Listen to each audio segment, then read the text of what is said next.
Good evening and welcome to Hey Sister. It is a new year. Hey Sister, it's a new year. Hey, sister, it is a new year. Boy, I It's tell been you what. a whirlwind. Listen, if there was ever a definition or an example of coming in hot, 2025 is it. Hello, Miss Jody Hey, Joe. Jody, Happy New Year to you Happy too. New Year Thank to you for always being a great supporter. Yes, Happy New Year to Bentley too. Yes. And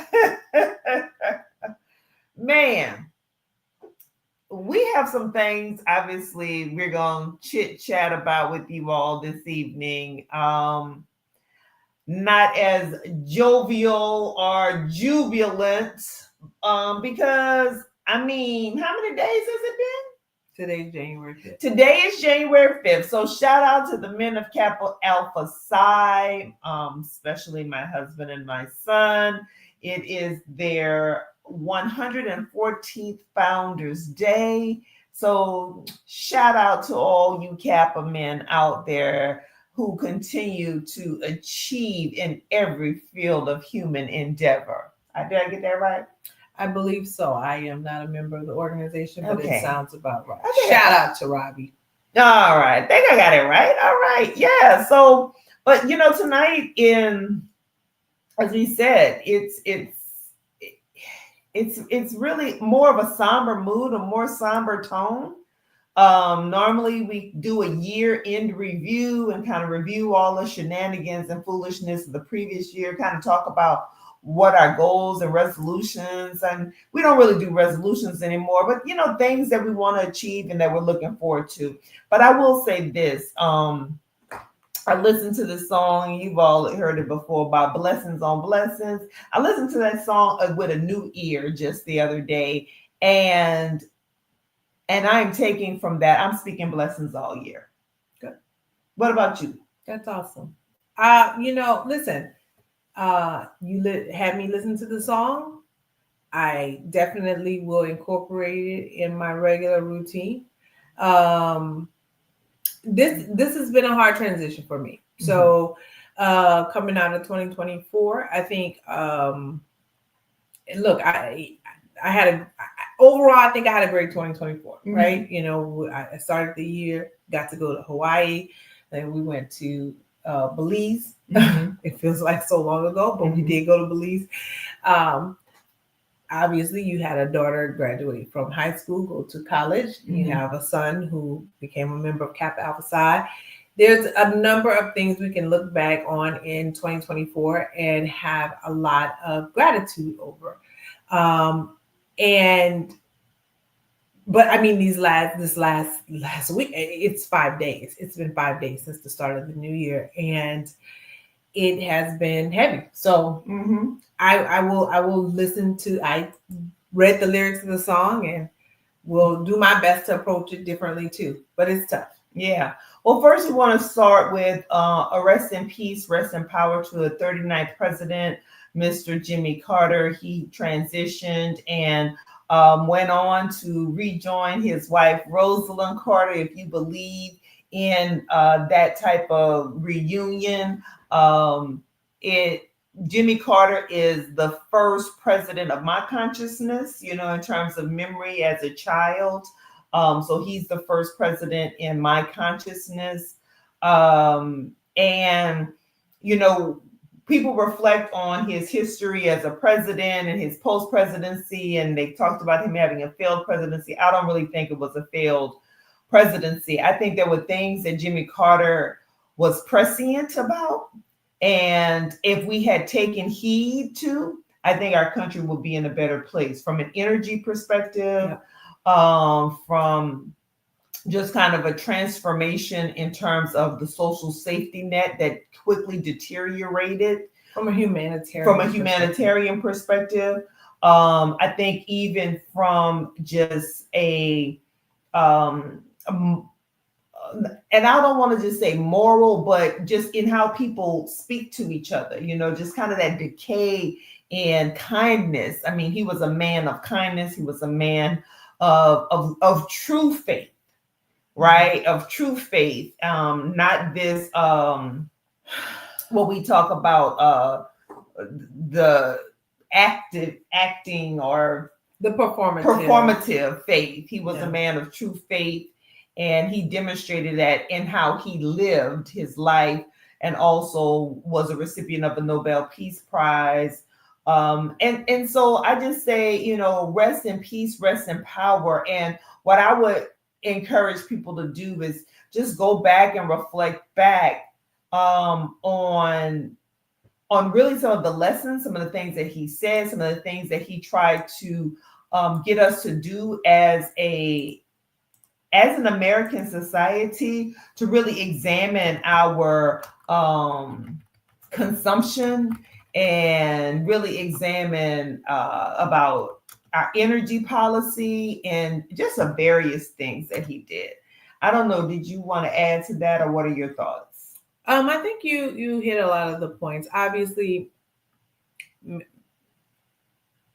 I would say Reagan was probably was the first in my consciousness president, because I remember us writing to the White House when I was in third grade.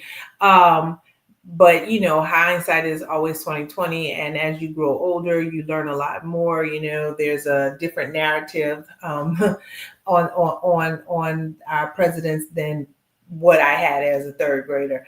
And so obviously it feels like a lot of President Carter's policies were reversed after he did not win re-election.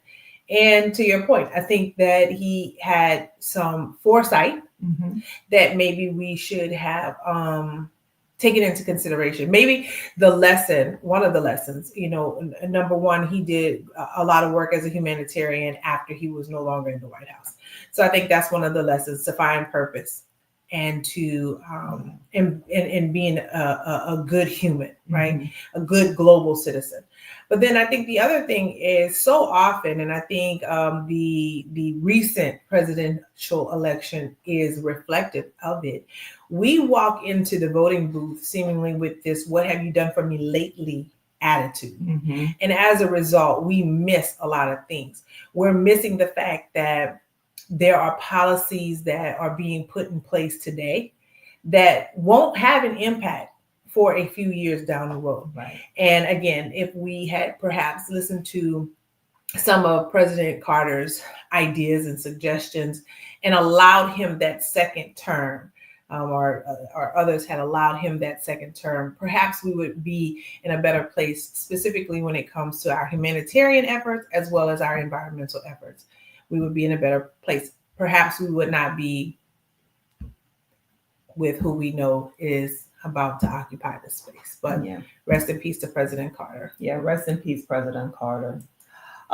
So when I tell you, we had a celebration on New Year's Eve. We rang in the bell. As you can see, I got my cup right here. Oh, maybe you can't see. 100 years, Xavier University, marking our centennial. And it is the motto there from St. Catherine Drexel, our foundress: press forward, fear nothing. I felt so good.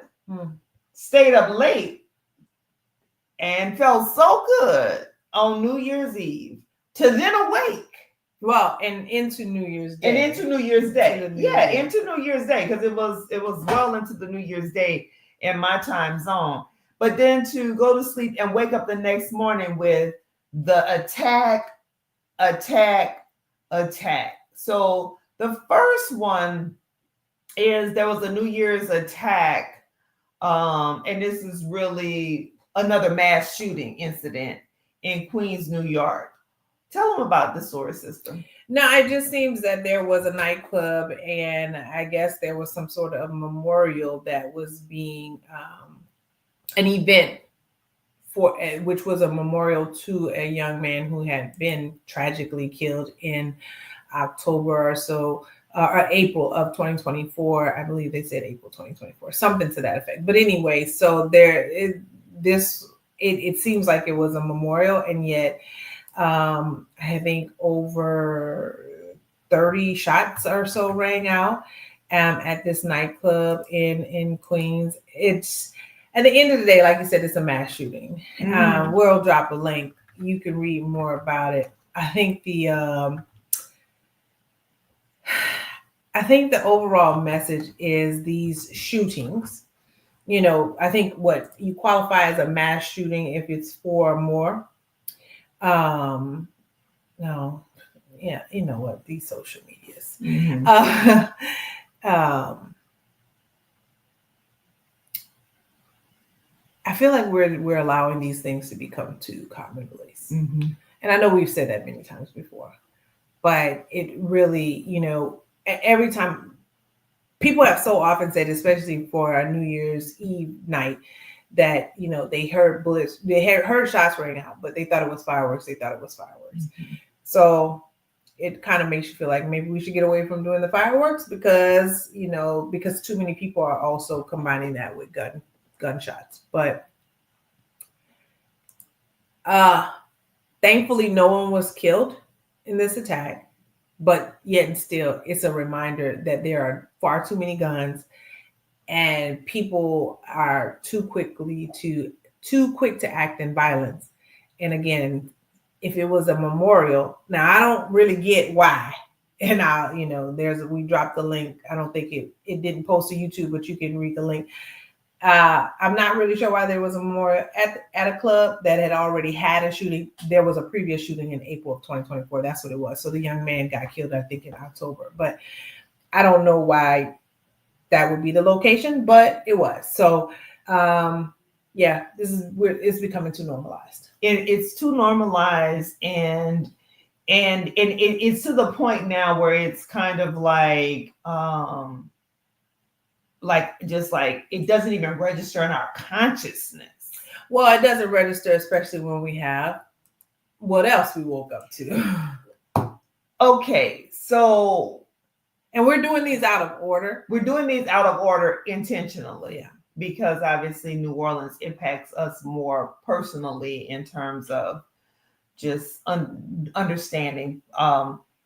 But another New Year's attack in Las Vegas, where a serviceman, a veteran, former serviceman, veteran, who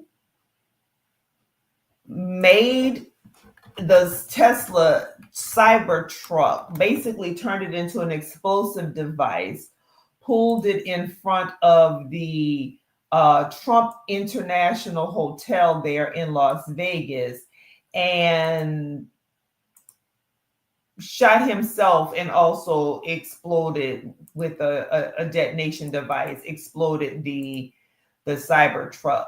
Now, what's interesting, and we're going to talk about some of the differences in how this is being reported. But this is seemingly someone who was a decorated veteran who definitely was suffering from some traumatic brain injury, some post-traumatic stress disorder, some depression, and a various number of things. But if the symbolism of the Tesla in front of the Trump Tower and in his notes messages about the feckless leadership and that this was a wake-up call to the U.S. doesn't send a message. Now, the way it's being reported is like if there was no political message. Right. If that's not a political message, I don't know what is, because to me that was very 1 + 1 = 2. Yeah. Type of scenario, in my opinion. And yes, it's only my opinion. I am not an expert.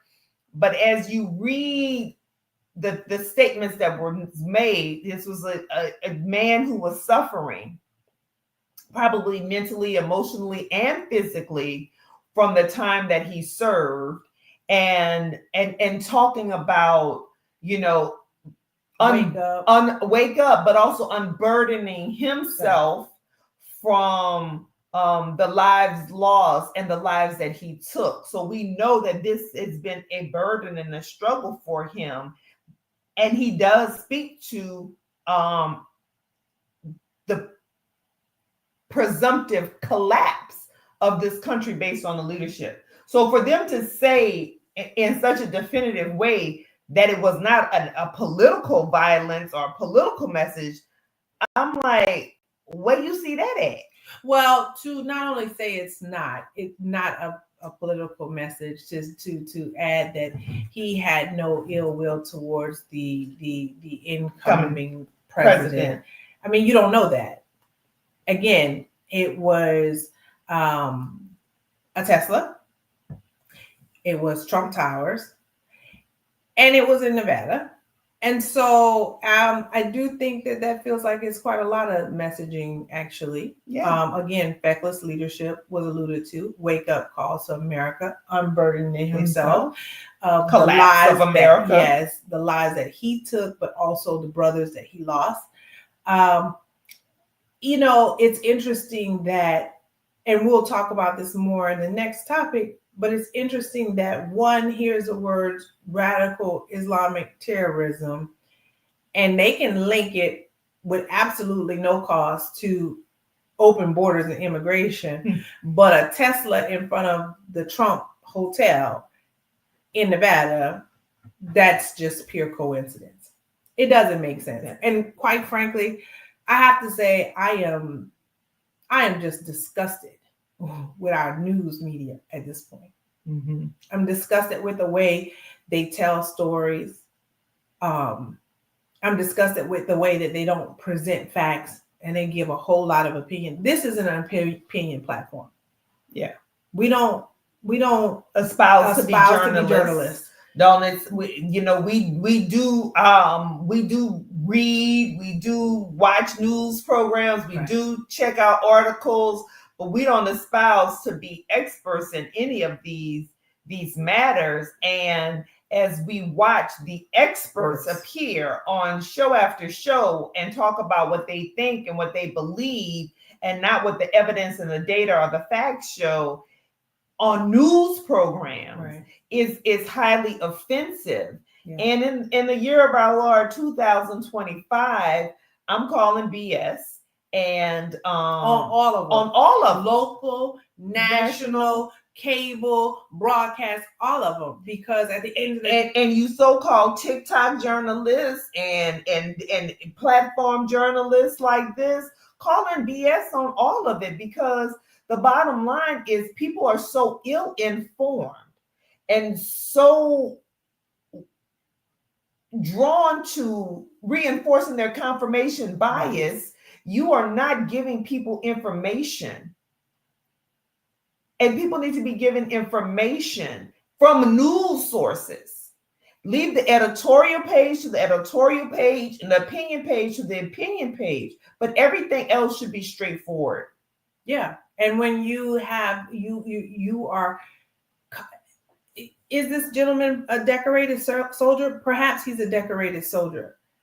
But people could have been hurt and injured or killed. Mm-hmm. Absolutely. Thankfully they were not, but they could have been. So this, even though the portrayal is completely different. Mm-hmm. And it's time out for that, because what he had his own issues, just as the dude in New Orleans had his issues.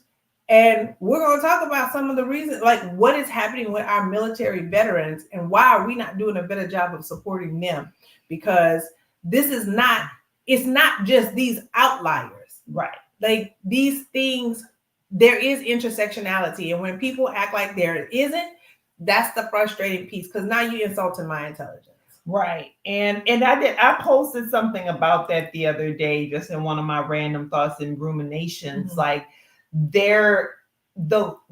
not even questioning. There's been very little questioning, and we are going to drop an article, but it also kind of a news clip from PBS NewsHour, not questioning why our military is so right for radicalization, whether it's neo-Nazi radicalization, white supremacy and white nationalist extremism, or Muslim and Islamic terrorism radicalization.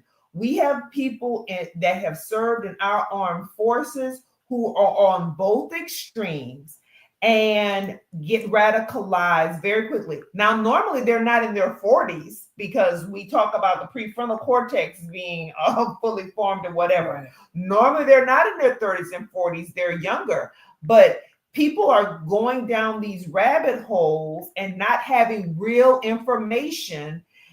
And they are caught at a point in their life where either they're suffering or what have you, or the experience from the military has even just distorted how their brain is functioning and operating, and they're struggling. Mm-hmm. And they are struggling. And the military, one of the quotes of in the PBS or thing that we're going to drop, the lady said the military has not done a good job rooting out extremism amongst its ranks.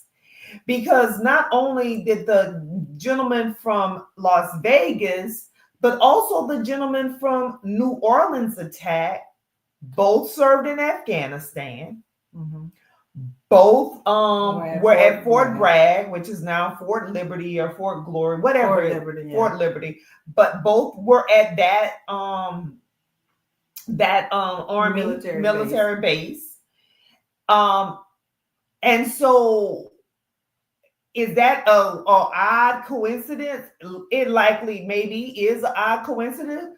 Even the commander who Jabbar served under talked about how he was so great and disciplined and what have you.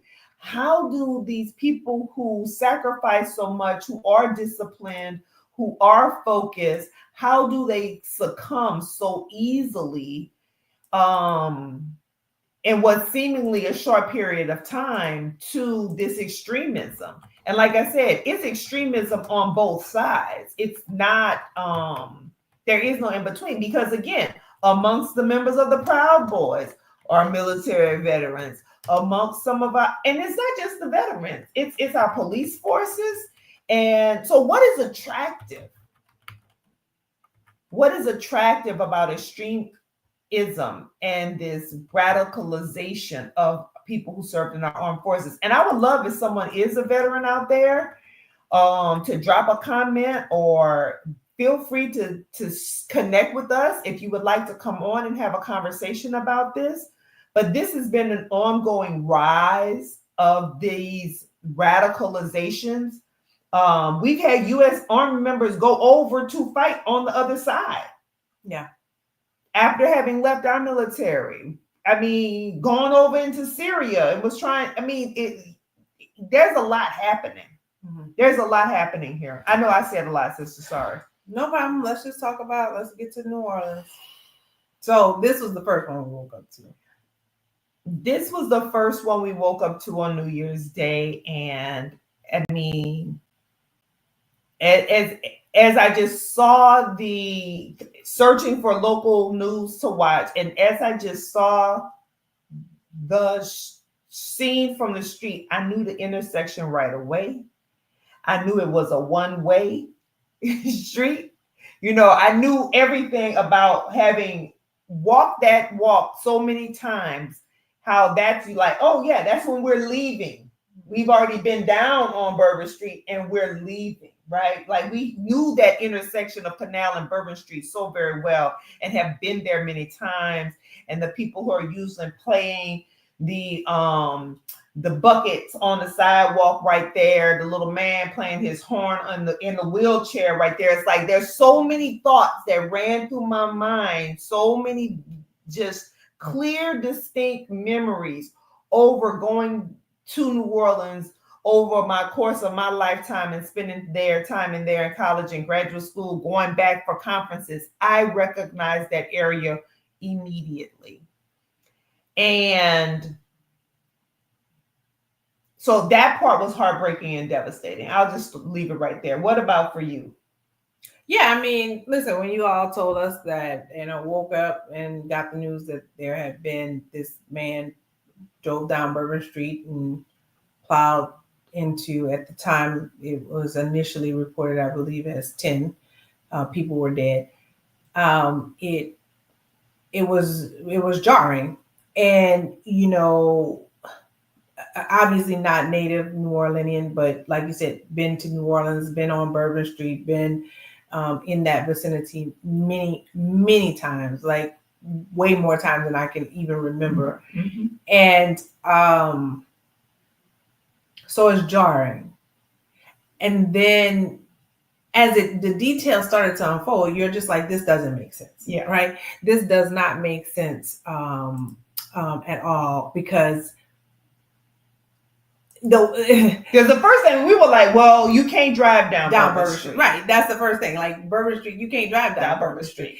But also just because, listen, New Orleans is known as the Big Easy for a reason. And so, people typically go there. Sometimes I don't agree with the debauchery that takes place, but there's a lot of, it is intended to be a place of lots. We always have a festival.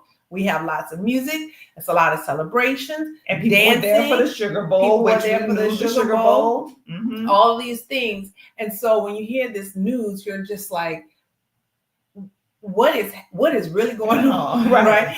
And so, and then as the facts started to unfold, mm-hmm. then I just started to get angry.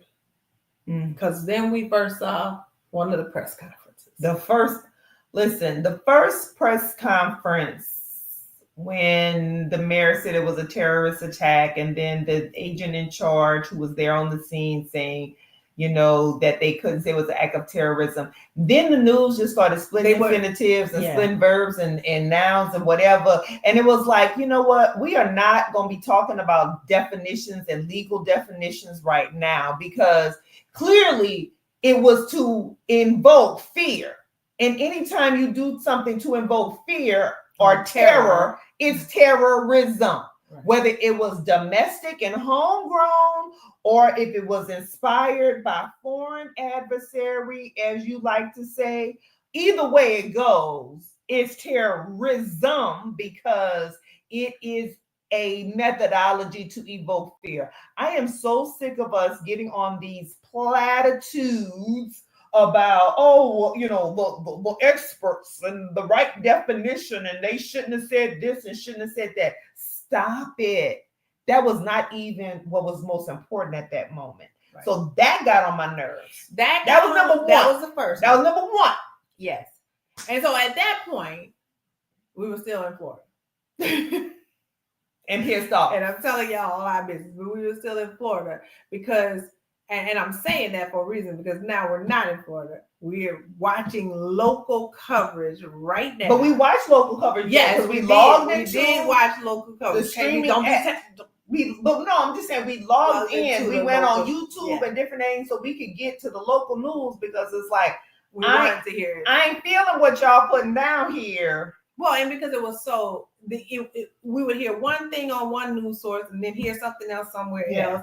It was, like I said, it went from 10 people to 15. So now the final number is 14. It was a lot of, okay, he again, first it was, well, let's see if he acted alone. Then it was all of a sudden, all of these bombs, there was all these improvised explosive devices everywhere, all around the city. Then the Airbnb was set on fire, all of these things. But so all this news is coming. So then press conference number 2. And let me tell you something. I love Louisiana. I love New Orleans. I love my hometown. But when I tell you we cannot keep electing stupid people, and I'm just going to call it like it is, stupid people. Because at the end of the day, it was determined seemingly pretty early on that the FBI needed to take over the investigation because of the nature. And it was going to be a coordinated effort. I feel like if your elected officials do not have proper media training, they don't need to say anything. If you had something to say as an elected official from the state of Louisiana at that time, because you had already said the investigation was being handed over to the FBI, that's the Federal Bureau of Investigation. At that point, you should have just said, from a Louisiana standpoint, our sincerest condolences are with all the victims. their families, those who were directly or indirectly impacted by this tragedy. As a city, as a community, as a people, as Louisianans, we all feel it. That we're going to do all that we can to try to bring some sort of justice or restoration to this matter, because the man is dead, and so there's very limited justice. That justice will never be achieved. Mhm. True justice will never be achieved. But offer your condolences. Reinforce the fact that it is a concerted effort from the federal level all the way to the local level. And then step out of the way and allow the FBI to detail. Oh, but no. Y'all folks had to jump up there. That John Neely Kennedy, Senators from the state of Louisiana, with his red Solo cup. With his red Solo cup, I don't know what you was. But he was drinking it at the cup at the press conference, sir. It had nobody else had a cup. No one else had a cup. First of all, you pulled the cup from under the podium, so I'm like, who the cup belonged to? Okay, was it even yours? Oh. Then it looked like you just, and I know the man is older, but it looked like you sincerely rolled right off the plane and you walked right in this room and you felt like you needed to have prime position when you had nothing to add to the conversation. Absolutely not. There were way too many people up there. Way too many people who had just should not have. Just taking up space. Just taking up space. When he stepped over that sister, I believe her name is Alicia Duncan, who was the assistant agent in charge, or the what have you, special agent in charge, or assistant special agent in charge, whatever. The sister was the person who was supposed to be speaking, and he stepped over her to get to the mic to tell us on more than one occasion how he's going to raise fresh hell. Baby, you ain't raised nothing fresh in the last 40, 50 years. But you certainly full of hell. But you're full of hell. Sure. You are embarrassing all of us. And then here y'all governor go. Now, I'm gonna give Mayor Cantrell props, because I feel because we know, as we like to call good Titi, we know Titi can clown when she wants to. And I felt like she held herself together and she attempted to be dignified and to do the seriousness of the matter and to dignify the situation. And she did better than I probably would have done. But when the reporters start to ask questions, here's the thing. It is totally okay when somebody asks you what you think. It is totally okay to say, this is not about what I think. We have to allow the investigation to unfold till we gather the data, gather the facts, and we will continue to give you the information as we learn more. Right. Period. That's it. It's not about what I think. It's not about how I feel. Well, what do you think about the game? Well, the game gonna be safe because I'm going. Right. God. Then you go out to eat with your family and you post for a picture and you post it on social media, and then you blame radical Islamic terrorism. But earlier in the day, y'all didn't even want to use the word terrorist. But baby, as soon as they could glom onto that, they glommed onto it. Yes. And I am like, wow. And then there's folks running for political office or people who are currently in office. It was just a lot of folks getting on the mic that didn't need to be on the mic. They just did not have a what was your purpose? So let's talk about this Bollards situation. Let's talk about the Bollards. Because I'm going to tell you, and okay, so since you talk about people who run for office, let's just talk about Helena Moreno, who is the city council president. We know you're running for mayor, chick. Right. It's very clear. But all of this stuff about, well, we're going to find, and even Troy Carter, well, we're going to find out why the Bollards didn't work or why when they're there. Sir, ma'am, when you jump the curb because the bollards are in the actual street. And then, and I heard an expert say, well, they didn't do enough to protect people on the street. I was like, so we're going to close the street totally off? Should it have been closed totally off, period? No pedestrian traffic at all. Is that what we're saying? Because that's what you're alluding to. Because otherwise, there was a huge SUV where the bollards would have been that impeded you from going down there. Yeah. So he jumped the curb. There was also a construction crane. That's what he ultimately ran into in the middle of the street to prevent through traffic. So we praise the NOPD for being in one breath so Johnny on the spot, as well as it was they didn't do enough. What do you mean they didn't do enough? And so the Chief Kirkpatrick, the chief of police, she said, when someone is hell bent to do something, you can't stop. And that's one thing they've been saying for years. If a lone wolf, we are not equipped for lone wolf. We are not fully equipped for one person who is hell bent on causing destruction and being destructive and being evil and nefarious. And so all of this blame really just got under my skin, and the questions about, well, what do you think, and then why didn't we have bollards? The man had an assault rifle, so as he drove down Canal Street, he could have been shooting people out the window there. As he drove around the city from his Airbnb, he could have shot people there. Like, it's any number of things that could have taken place. If he knew how to make a detonation device, as they said today, they were saying he didn't get to his the detonator. Well, he didn't have a detonator. He didn't have a real true detonator. But whatever he created, yes, had he gotten to it, he would have been able to likely still detonate those and create an explosion, right, just like in Las Vegas. Okay, but that's whatever, because he knew how to create the detonation device, clearly.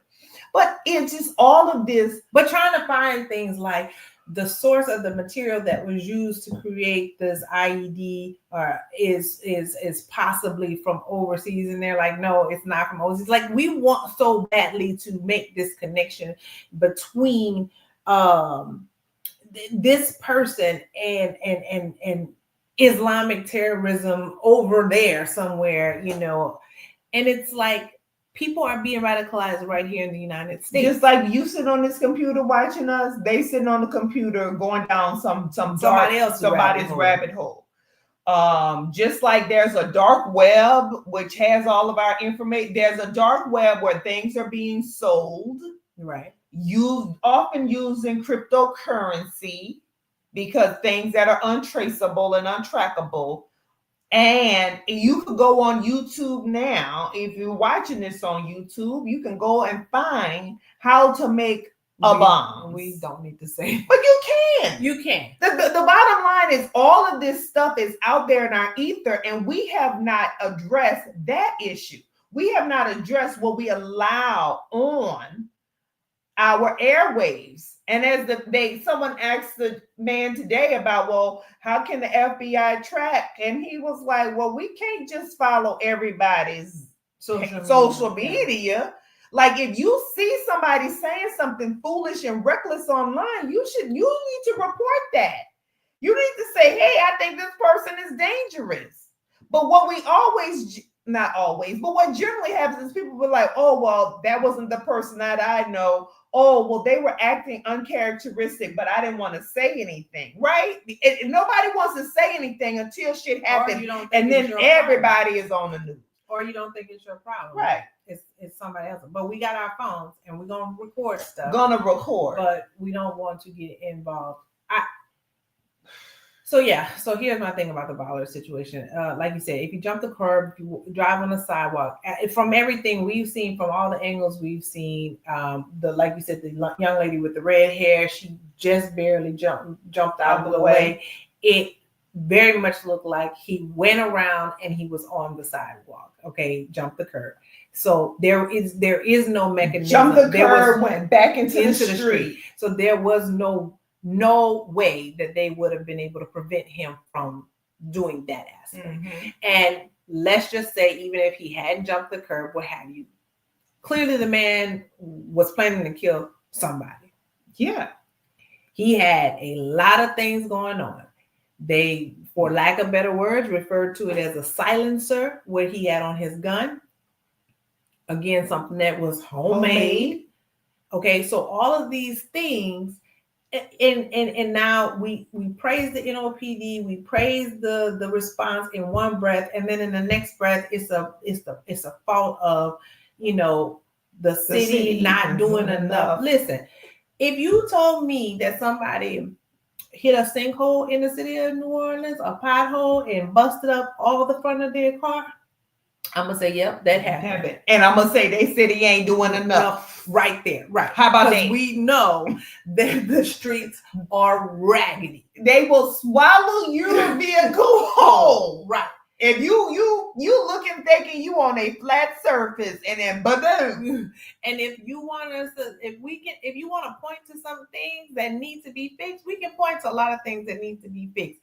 But I just think it does nobody a service to try to now point fingers at what could have been different. Because here's the thing. I didn't hear after this explosion in Vegas, I didn't hear nobody say we closing down the strip. In 2017, when there was a shooter at a music festival and he killed in Las Vegas and killed all those people. I don't remember there being this call for the strip needs to be closed or these hotels need to be closed. After 9/11, when these the Twin Towers were hit, I don't recall anybody saying, well, we need to stop building buildings that tall. In fact, the World Trade Center is even taller now. Mm-hmm. I don't recall that happening. So I'm just curious. So somebody jump a curb and hit somebody in the street on Bourbon Street, and now they didn't do enough. Right. It just feels to me, I don't know. Like in the old words of Tom Joyner Morning Show, hidden racism. Yes. And because also it's been enough of that trying to slight, again, LaToya Cantrell has her issues, but this trying to slight her on the slick, I don't like it. Not at all. Not at all. And for me, it's just so very obvious. We have a comment here. Go ahead and read that. I know someone who's been on the dark web. We have no idea the type of stuff on there. Mm-hmm. I know. And here's the thing. If you've ever had like LifeLock or Allstate monitoring or any of that stuff, all they can tell you is that your stuff is out there. Mm-hmm. They can't even tell you how to remove it. Right. So, yeah, it's all kind of stuff out there. I don't even know how you get on the dark web. I'm like, is it www.darkweb.com? I don't even know. But what I do know is I am infuriated because this attack was horrible and it was horrific. And just the ways in which people can find to be sexist, racist, misogynist. And yeah, we saying it's all love. We Nola strong. We doing all of that right now. Mm-hmm. But nah, y'all not. Because it's the dog whistles. Yeah. We hear them loud and clear. Yeah, absolutely.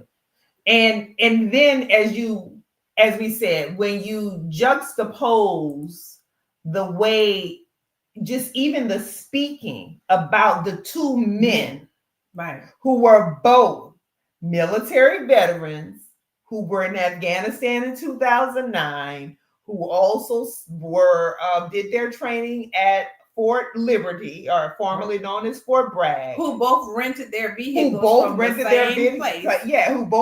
these vehicles. When you hear how they're described, it is a marked difference. And I know we like to glom onto this radical Islamic terrorism, but we never want to face and confront the domestic terrorism that we live under every day. Yeah. I think very strongly, like we said, if He ran into that crane, that construction crane. I think he was trying to detonate I think he was trying, yes. the or cause an explosion as well. All of those things, there are similarities. Now, if you say they're not, okay, but I see a lot of similarities, and at the heart of it, we should be asking the question again: why are our military veterans? It's one thing when we have enemies from afar, but y'all's dude who got reelected, kept talking about the enemies amongst us, the enemy within, excuse me. Well, it's a lot of enemies within our military because they're being easily radicalized. Yes. But let me tell you about y'all boy. I have to say something about that too. Oh, go ahead. Let's put our comment up there. Comment here. We all know how this would have went if the new Baton Rouge mayor would have been in office. Insert side eye. Yeah. Well, he, the new Baton Rouge. Coach. If you don't know, the coach was elected. The coach who didn't even vote in he didn't vote all the time. So, anyway, so this one. Okay. Because now this person that you all, I am so not looking. It is so sad that MLK Day is going to have to share space with the inauguration of the fake news inventor himself. I'm not even going to dignify this man. At the end of the day, the politicization of this issue, when you jump on, you spelled that wrong. I got it. Okay. You immediately try to create a link between what happened in New Orleans and the border. Because you're still politicking. You still running. You're still trying to create this narrative. And that quote, I really like that quote. I'm just like, how absurd are you? And this is who y'all voted to be the president of the United States. And I know by y'all, I don't mean y'all who are actually watching us, because I'm sure those who voted for him don't watch us. Why and how? Mm-hmm. So I like to please put that up there. It says it's using tragedy and a serious problem to further his political agenda, said Noreen Shaw, an attorney at the ACLU. He thinks vilifying immigrants is his blank check to cash. And in many ways, he has been vindicated in his misuse of the facts. If y'all not tired of this man misusing the facts, again, I say to the news media, I'm going to need y'all to step it up. I'm going to need y'all to call BS on some stuff. It's time. It is past time. Mm-hmm. You all let this man who is a consistent liar be reelected. You helped him. Mm-hmm. Convicted felon. Mm-hmm. Rapist, liar. You helped him get reelected. Mm-hmm. You heard him call the folks in Georgia to ask for votes. You helped him get reelected. So now I need you to step it up, and I need y'all to fact check, and I need y'all to call BS, and I need y'all to be Johnny on the spot. I need y'all to stop asking stupid questions or asking people their opinions. Get the facts of the situation. And if it ain't a fact, we don't need to hear it. Mm-hmm. We don't. Let's separate opinion from news. There are more than enough opinion shows. Again, this one is one. Right. Okay. But there's more than enough opinion shows. If we talking news, north, east, west, and south, let's just hit the north, east, west, and south. Give me the data and let's go home. But most of our news organizations now are owned by the billionaire class. And as they said, we have our own oligarchs here. Yeah. And even the one who owns this platform, who are all trying to curry favor with this administration, right, to further take us into destruction. And that's what the man did when he blew up the truck in Las Vegas was talking about. I think that's what he said in his notes. That's what they found in the notes. He used his notes app to leave us a message. Yeah. Yeah, I thought so. Oh, okay. I mean, anyway, y'all are tuning live to Hey Sister. We are wrapping up. We are coming to the end of our conversation. The 2025 Golden Globes are live now. It is happening now. We'll go watch it. Maybe we'll find something we want a movie or so or a show. I mean, hopefully The Bear wins again. It's like one of my favorite shows. They've had some good television, I guess. I don't know. But we'll see. I don't know. But if you do want to watch something and you have to go back on the CNN app, I want to talk about Never Too Much, Never Too Much, Never Too Much. Yeah, we're gonna hit this on a high note. Hey, ow. I need to be playing that right now. Oh no, we can't play it because then we might get taken down for whatever.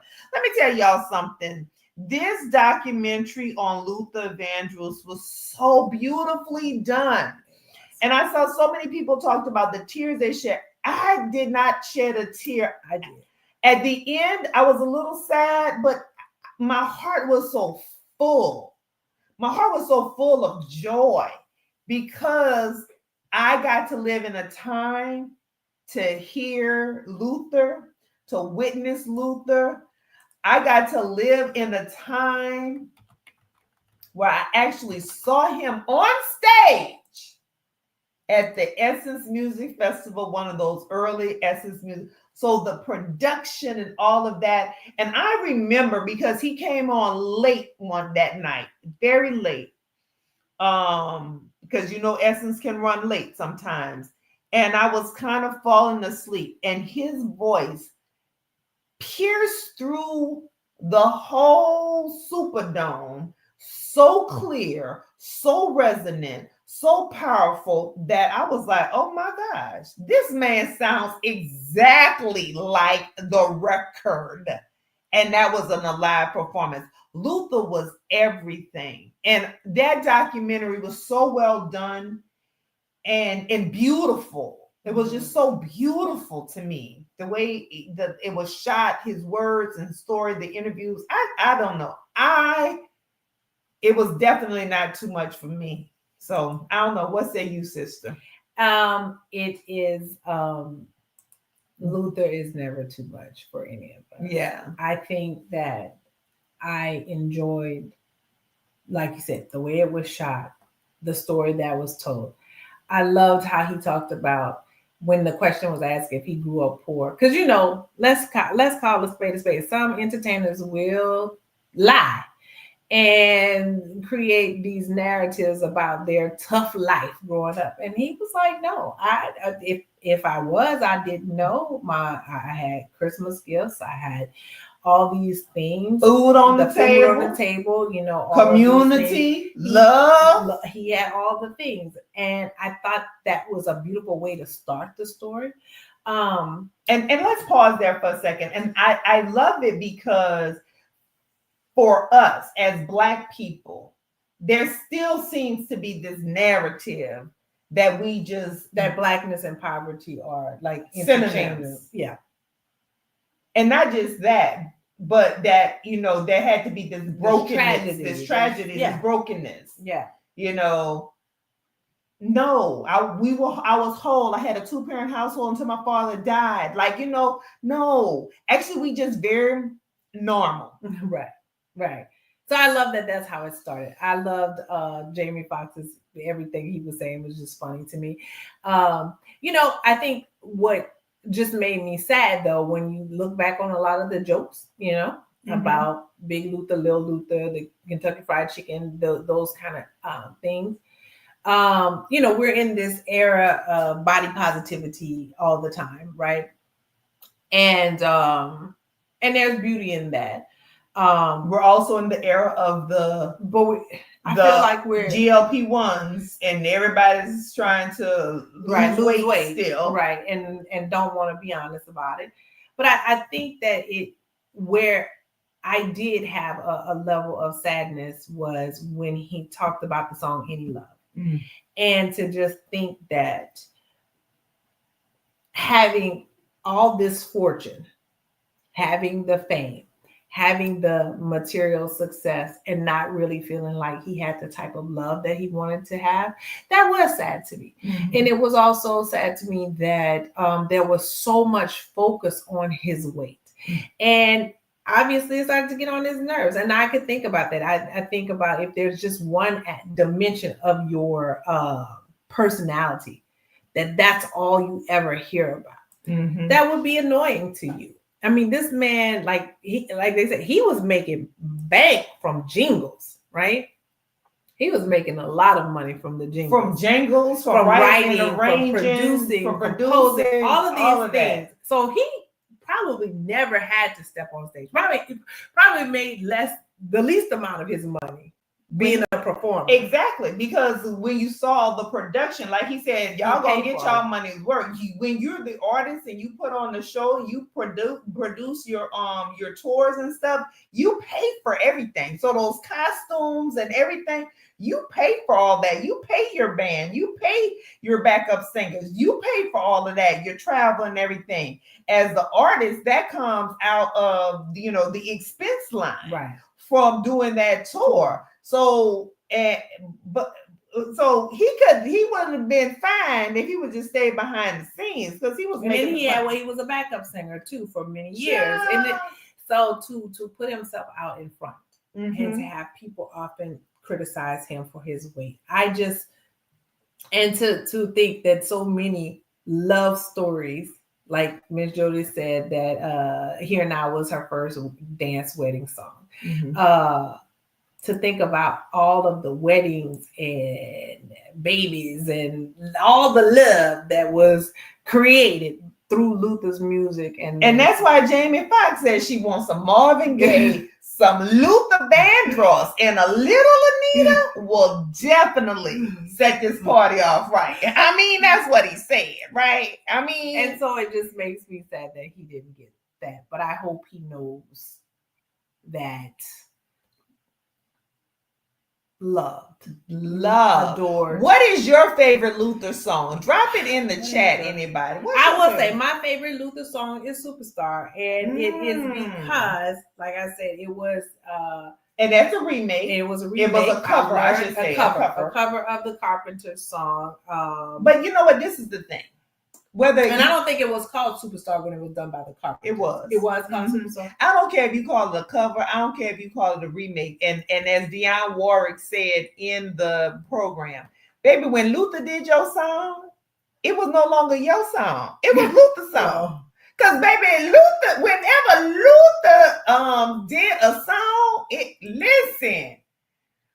Oh my gosh. Look at you. Excuse me, miss. Come on. And then Chris Brown did it, excuse me, miss, and everybody did it, excuse me, miss. Yes. But yeah, I mean, it was like these it was like, that was the other thing. When you were watching it, you couldn't help but might say for me, it's if only for one night. That, yeah. Because I'm telling you, just one. He said, if only hold you tight. If only for one night. Let me keep you near. To ease away the fear. To ease away the fear. It would be so nice. Oh man, let me tell you. Glow of Love. Yes, with Change, Glow of Love, and what was the other one? It was an amazing documentary, and I would encourage you to watch it. I may watch it again. I just, it was just a reminder. No offense to nobody who's in the music industry right now, but the Whitneys, the Marvins, the Luthers, those pure voices that, and then Luther was fans of the Arethas and even Dionne Warwick. Dionne Warwick is still with us, but so many of those voices where they could just get on the microphone and sound exactly like yes, the album. And I'm talking about the album with they could sound exactly like their album. They could riff just like all of listen. They're not making them like that no more. No, We they're not. ain't feeding the babies. Y'all need to feed some, organic beef or something. I don't know. Searching, that's it. Searching For was so long, searching. Yeah. Yes, that was the song. We I can't had to look it up because I was like, I didn't want to let it go. Oh, is Secret Love a cheat song? What's Secret Love? I don't know. Oh, Bad Boy. Oh, yeah, because we're having a party. Oh, my gosh. Let's see. Let me see, Miss Love. Let's look up these lyrics because It says a kiss in the dark. Mm. A certain time I can call you. A letter of love, but no name did you sign. Pretending to all that we were just friends when I saw you. I didn't know that you wanted me to be. I didn't know that you wanted me you wanted me to be your secret love. Oh, that might be a Why can't song. we tell somebody? Because secret loves never last as long. Your secret love will never be your true love. I can't be no secret, baby. It's breaking my heart. Heart. I'm just gonna let you decide. You can decide for yourself. The lyrics are available for you to ponder. Let's see what it says. We no longer have men voices, tenor, baritone. Everyone wants to be falsetto. My husband and I talk about this on a regular basis, and he consistently says someone like a Teddy Pendergrass wouldn't have made it in this era of music. Because everybody want to be Jacquees. Because everybody want to be Jacquees. Oh my Lord. Oh, Lord, in the world of Jacquees. Yeah. Oh, girl, Keith Washington. Girl, that's a whole other conversation. Because, baby, Keith Washington and Shantae Moore, that's still one of my favorite love songs of all time. Okay.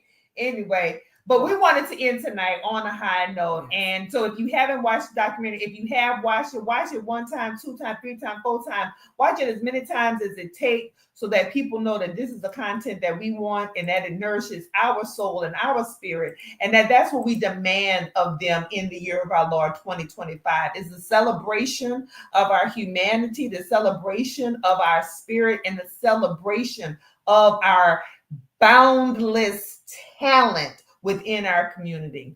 That's what we want to see more of. Yep. And so with that, that's all I got to say. That's it. That's all. Have a good night, y'all.